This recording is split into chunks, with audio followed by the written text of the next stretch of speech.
আজকের দিনটা আমাদের কাছে খুবই স্পেশাল। গলার অবস্থা খুবই খারাপ। তাড়াতাড়ি করে একটা অ্যান্টিবায়োটিকের কোর্স করে নিয়েছি যাতে আজকের দিনটা কিছুতেই মিস না হয়। আজকে আবার একবার আমাদের পুরো পরিবার একসাথে। আর আমরা আজকে সেলিব্রেট করছি আমার মায়ের 80th বার্থডে। শর্ট নোটিসে কিন্তু সবাই এসেছে। আমার মা বাড়ির বড় বউ। আর সেই সময় একটা মিডল ক্লাস জয়েন্ট ফ্যামিলিতে বড় বউয়ের কী রোল হতো সেটা বলতে গেলে একটা পুরো ভ্লগ বানাতে হবে।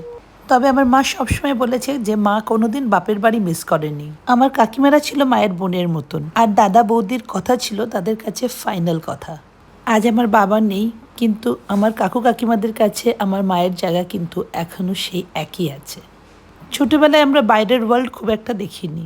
আমার কাকু কাকিমা পিসিরা, আমরা 3 ভাই বোন আর আমাদের কাজিনরা, এটাই ছিল আমাদের পৃথিবী। মা 18 বছর এই বাড়িতে বউ হয়ে এসেছিল, অ্যান্ড টুডে শি ইজ 80। প্রার্থনা করি মা যেন শুধু সুস্থ থাকে।